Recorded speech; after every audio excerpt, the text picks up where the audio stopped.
Welcome back to the AI Policy Podcast. I'm here with Gregory C. Allen, Director of the Wadhwani AI Center at CSIS. Today, we're going to discuss the new Wadhwani AI Center DeepSeek report. We'll also talk about Chinese company Manus AI, and we'll talk about how DoD is changing how it buys software and XAI's data center expansion. So, Greg, great to be with you again. Let's start with your report. On March 7th, you published a new report titled DeepSeek, Huawei Export Controls and the Future of the U.S.-China AI Race. This is a big deal. What are the biggest highlights in this paper? Yeah, so for those of you out there who have been crying out for 13,000 words of deep analysis on DeepSeek and what it means. Well, I should say a lot of people have already read this. I mean, we're talking about tens of thousands of people have downloaded this report, which is on the CSIS homepage. Yeah, and it just came out this past Friday, so only a handful of days. It's already getting really good traction, which I'm delighted, of course, to see. I think one thing that's really important in there is there was a meeting that occurred recently between Chinese Communist Party Chairman Xi Jinping and a handful of technology entrepreneurs. And the founder of DeepSeek was there, but also the founder of Huawei was there. And I thought that was a useful and symbolic moment because while he was there, Ren Zhongfei, the founder of Huawei, gave a speech in which he said that he was actually feeling more confident that China was going to break through the U.S. export controls technology blockade because of recent breakthroughs by China and by Huawei in particular. Now, he didn't go into detail on what those breakthroughs were, but I think that this report actually has in there what is making him feel so good, and it's bad news. It appears to be in-country successful smuggling of semiconductor manufacturing equipment from facilities that, according to end-use approvals, were authorized to buy that equipment by promising, hey, we're only going to use it to make these legacy chips that the United States has not identified as national security sensitive. Well, unfortunately, those companies have now moved that equipment to the SMIC facility. SMIC is Huawei's preferred AI chip manufacturing partner. And they're using that equipment now to make AI chips. So this report goes into some detail about how Huawei can actually increase its AI chip production using this successfully smuggled equipment, what it actually means for the state of AI competition, and how all of that relates to DeepSeek. Because Huawei has made okay AI chips for a really long time. They were in the AI chip business, back before they were entity listed in the 2019 timeframe. But Huawei has struggled to make good AI chips that are combined with good software. And here is where, if DeepSeek and Huawei sort of join forces, which at least right now it looks like DeepSeek is reluctant on some parts of it to do so, then it could really fill a need for Huawei. Because what Huawei needs is not just to make a lot of chips, it needs a lot of people to make AI software that can run on those chips. And because DeepSeek demonstrated some really interesting capabilities that actually required modifications below NVIDIA's CUDA software layer, it could be that this is the kind of team that is generating the kind of open source enthusiasm that could finally drive adoption of Huawei's CAN ecosystem. CAN is the sort of software that you use to take advantage of the chips. So right now, all the chips that Huawei is making mostly are not getting used. The Chinese government forced a lot of local governments to buy it, but nobody really wants to use it.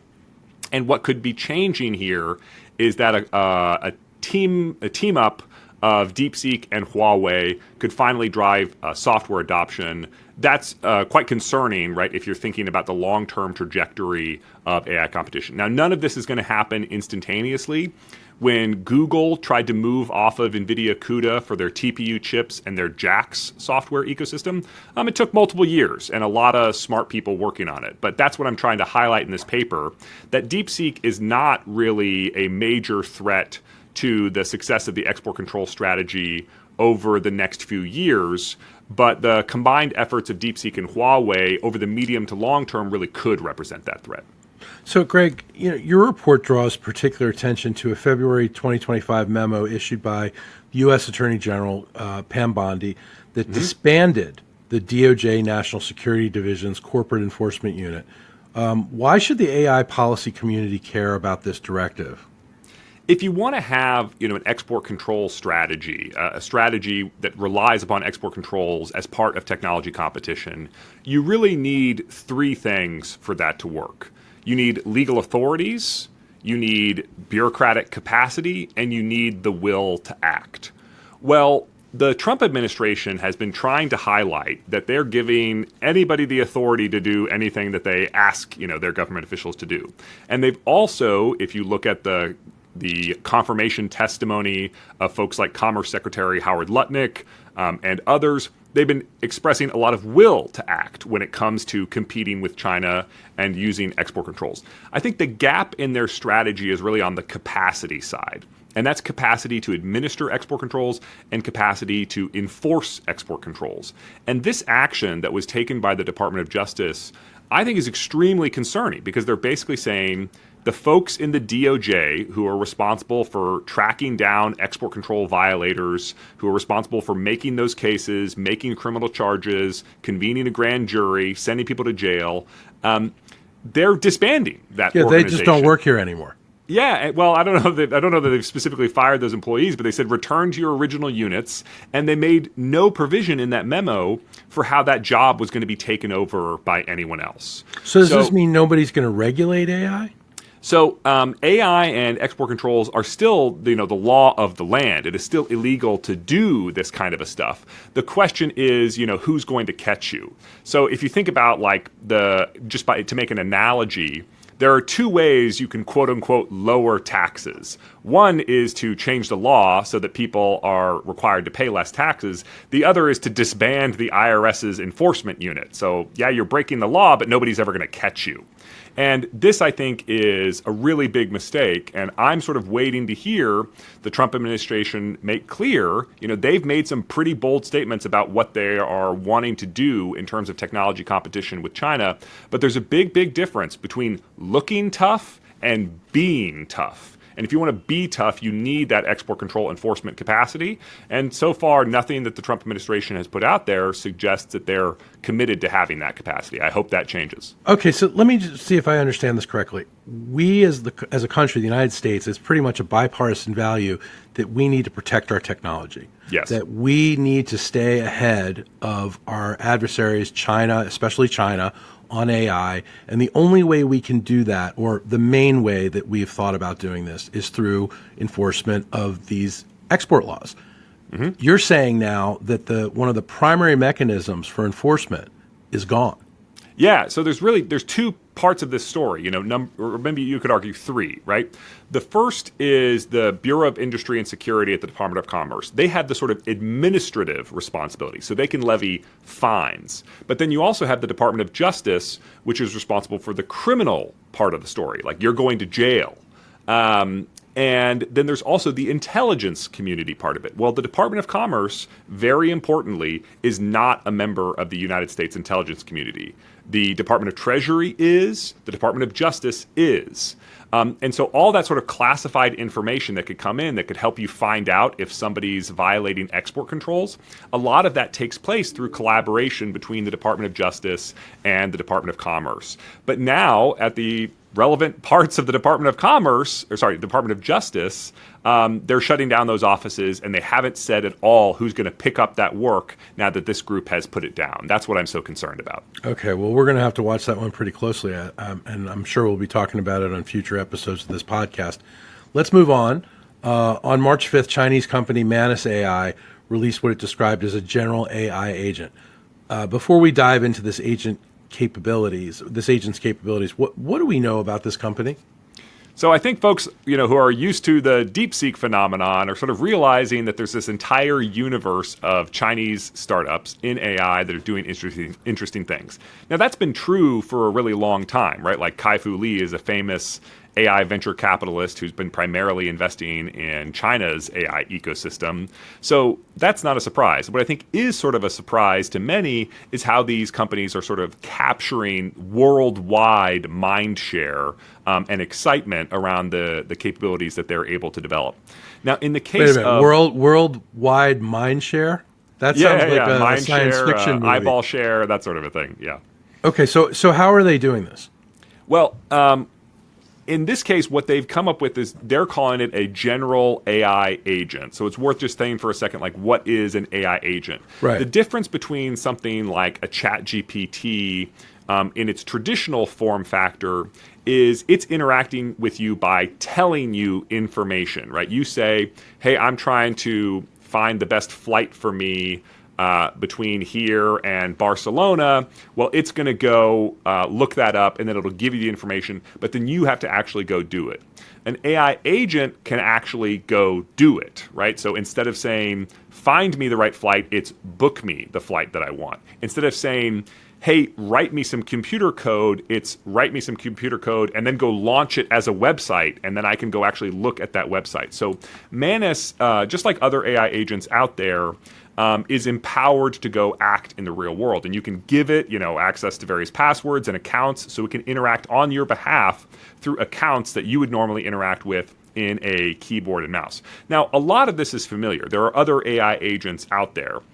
What Manus is sort of hyping itself as is its generality. The fact that it's not just limited to writing computer code, the fact that it's not just limited to helping you with, everyday tasks. It can do this incredibly diverse set of tasks, and it's claiming to do so with a, much lower error rate. And because DeepSeek attracted so much attention, attracted so much international mind share, as I was saying, Manus is trying to hype itself as the next DeepSeek, right? They have a very strong incentive to want to sort of capture that windfall and enthusiasm that DeepSeek did. Now, I think Manus is, I'm just going to say it at this stage, right now I think it's overhyped. I mean, the main backbone of this is still Claude, which is an Anthropic product, is the base underlying model.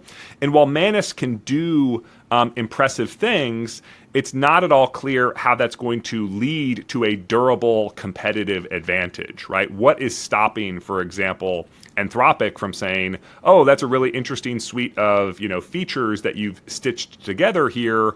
Thank you for driving more utilization of our AI model. And by the way, we're introducing all of those features that you developed as sort of a standard part of the Claude package. I don't know that Anthropic in particular is going to do that, but I just want to point out, like, there's a difference between technological innovation that is a stunt and technological innovation that is part of a durably successful competitive strategy. And in that regard, I think Manus AI is overhyped. I think the second way that it's overhyped is that, like a lot of AI agents, it's still pretty buggy. My favorite description of what AI agents are like right now is, comes from the Stratechery podcast, where they were talking about how it's like having a warehouse full of interns, right? And you can tell them to go off and do stuff. But then the question is, how long does it take before they raise their hand and say, oh, I'm stuck, I need some help before I can, move on? We have excellent interns here at CSI. Yeah, and right now, AI agents are getting stuck, in many cases, like every 5 minutes, every 10 minutes, and it's getting better over time. And for certain kind of use cases, especially in coding, now there's some AI agents that can go off and do stuff and actually successfully complete the task, or not require the operator, to go over and help them because they get stuck, maybe for hours. I do think that by the end of this year, by the end of 2025, we're going to see some really impressive capabilities. But I just don't think that Manus AI is like already that capability. So let me ask you this, though. How different are Manus AI's tools from the ones that are currently offered by OpenAI, Anthropic, other U.S. AI companies? So I'm not in a position to, personally judge that. Right now, Manus AI, because it's attracting so much excitement, they don't have, all the server farms that they need to feed all the demand. So I'm hearing that inside of China right now, literally getting invites to get an account on Manus AI, you can buy and sell those for like thousands of dollars because people are so excited to try the product. I mean, it really is generating a lot of excitement and enthusiasm, just as DeepSeek did. So I haven't personally tried it out. I can't say how it compares to other systems. I'll just say that, for the journalists out there who have been getting access, like at the Register, like at TechCrunch, most of them are basically saying it's not that it's completely uninteresting, it's just that it's not what it's promised out there to be. Again, I think a lot's going to change in the year 2025. I think this could be a very different kind of a conversation in a few months from now. But at least right now, I just don't think it's this earth-shattering thing like what the Twitterverse is claiming it is. It's worth saying here, I guess, though, that there are some benchmarks, including a benchmark created by Meta, where Manus is reportedly, according to the company, performs quite well, performs better than what's out there. But that's kind of on trend with what we've been seeing in AI agents generally. Greg, let's talk about something else. DoD is ramping up software acquisition. On March 6th, just a couple days ago, Secretary of Defense Pete Hegseth issued a memo titled Directing Modern Software Acquisition to Maximize Lethality. What's the purpose of this memo, and what does it have to do with AI? I can imagine it has a lot to do with AI. Right. So I, of course, used to work in the DoD, and one of the things that was a huge pain point while I was there is that the DoD model for buying stuff is really rooted in like a World War II, how do we buy 10,000 tanks kind of a contract. This is what we call the acquisition world the DoD at acquisition DoD. system is pretty antiquated. And one of the ideas to improve that was something called the software acquisition pathway, which basically said, look, the way that you want to buy a car and the way that you want to buy software as a service delivered over the cloud, this is not the right, mental model, like what you use to buy a tank there. So they created this alternative acquisition approach, which was really in like an exploratory and trial kind of a phase. And what this memo from the Secretary of Defense has done is basically said, hey, the trial's over. This is now the default way that we want everybody to buy software in the future. And if you don't want to buy software in this way in the future, you kind of need a good reason for that. So they went from it being the exception to now being the rule, and the exception is when you don't use this alternative software acquisition pathway. I think their mind is that basically the DoD is failing to harness all of the opportunity and success that exists in commercial industry. And AI software is obviously one of those areas in which the DoD is lagging what it should be in terms of harnessing what's available in U.S. commercial industry. One other point here is that another acquisition approach called a commercial solutions offering or other transaction authorities, these are specific mechanisms for acquiring these types of capabilities more quickly. They are now also going to be the default. So I remember when the Defense Innovation Unit, which is an organization that I think was influential in crafting this memo, they were talking about how they're going to find ways to buy more successfully, buy more commercially, and they pioneered the use of this other transaction authority. But again, that was like a skill they had to develop, even though it was an authority that dated back a long time.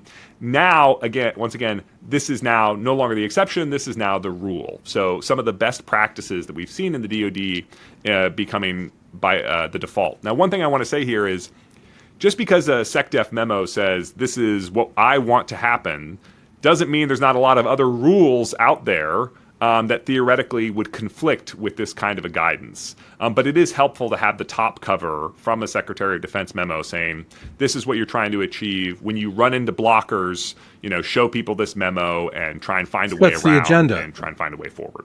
Yeah, it really sets the agenda. Also, I wanted to ask you, 2 days before the release of this memo, the Defense Innovation Unit, also known as DIU, announced contracts for the ThunderForge program. What is ThunderForge, and how does it relate to the Hegseth memo that we've been talking about? Right. So I'm just going to read from the DIU website because I think it's helpful to hear it in their terms. ThunderForge is, quote, an initiative designed to integrate artificial intelligence, AI, into military, operational, and theater-level planning. The system's end state will accelerate decision-making, allowing planners to more rapidly synthesize vast amounts of information, generate multiple courses of action, and conduct AI-powered wargaming to anticipate and respond to evolving threats. So this is a system that does not exist today, but this is a system that they now have announced contract awards for. So people are working on this. So when you think about like the AI advisor to the general, this was like a question that I would constantly get asked when I worked in DoD, and even before I worked in the DoD. A lot of people thought like this is what AI is, and I always had to tell people, no, That's not what AI is going to do. What AI is going to do is analyze your satellite picture and point at all the tanks in them. However, large language models have advanced so far and generated more, capabilities than has previously been the case, that now the DoD has decided, okay, we want to take a whack at this. We want to try and see if this is a capability that we could, one, successfully develop, and two, would actually be worthwhile. And the partners, that they picked for the systems are like Anduril, Microsoft, Scale AI. So these are big names in AI. These are big names in defense technology, and they want to take a swing at creating this kind of thing where AI can actually assist in planning. Now, I think that's going to involve large language models. The question is like, how is it going to interact with the critical data sets that you would want to have when you're doing wargaming? I mean, it's very different, right, when your only data is text and the war game is effectively, like, by analogy, a novel you're writing, versus when the data is actual, simulated operational data, and you actually have, it's something a little bit more like a video game, right? Where there actually are sort of digital assets out there that are interacting according to proposed rules. The point here is that they're going to take a swing at it. It's DIU. When it's DIU, that means that they have to go and build the prototype pretty quickly. So I'm kind of excited to see what comes out of this program. Interesting. Finally, today we have to talk about Elon Musk, because who's not talking about Elon Musk? But in our case, we're talking about XAI and its data center expansion. March 7th, the Memphis Chamber of Commerce announced that Elon Musk's XAI acquired a 1 million square foot property in southwest Memphis to expand its AI data center portfolio. What does this demonstrate to you about the scale of XAI's ambitions? Well, this cluster has already been really impressive for a number of reasons. First, it was the fastest cluster to ever reach 100,000 GPUs. Then just last month, they announced that they had doubled that to 200,000 GPUs. And this is the plan to move forward, according to Elon Musk, all the way to a 1 million GPU data center. So that's going to be the most powerful supercomputer on Earth, which frankly, this already is, but it's going to be filled even with next generation chips, these NVIDIA Blackwells, and basically, try and take model scaling all the way up to artificial general intelligence, something that's as smart as a human being. Now, they're encountering all kinds of regulatory pain points. How are they going to deal with the water and the recycling that's required for this facility? How are they going to deal with the energy? One thing that they've said here is that they're going to install the world's largest Tesla Megapack, which is a battery storage system that's designed for very large scale industrial facilities. Because right now this thing is being powered by diesel. Which is not usually, what a grid regulator likes to hear, is that you're installing a bunch of diesel generators not too far from a populated metropolitan area. So it's an incredibly bold scaling. It basically just says that we now have at least one AI company whose plans for a 1 million GPU data center are public, and we can sort of see what the path is from here to there. I think other companies are also thinking about the exact same thing, but not all their plans are out in the public like this. Does XAI, have they built any other AI infrastructure across the country? In other states? So Twitter, of course, as a predecessor, had a bunch of data centers, and some of those data centers were running AI, but there was nothing like this Colossus supercluster in Memphis, which really is like the world's most powerful supercomputer at this stage. And once it gets to 1 million GPUs, it's going to be even more dramatically powerful than it is right now. Greg, thanks as always. We'll be back in a week or so with our next podcast and following all the latest and greatest in AI policy. Thanks so much. Well, thank you. And I do have to give one other plug here. Our colleague here at CSIS, here at the Wadhwani Center, Kate Bondar, has just finished a landmark study of everything going on in the Ukrainian military related to the use of AI and AI-enabled autonomous capabilities. I think it's the best report that's been written on this topic to date. It's available at csis.org. And, Andrew, you're going to be talking to Kate later this week on Truth of the Matter. I'm going to be talking to Kate on Truth of the Matter. I'm excited about it. People like The Economist are writing about her report. It's all over the news. This is really interesting and very timely, so can't wait to dive into that with her. All right.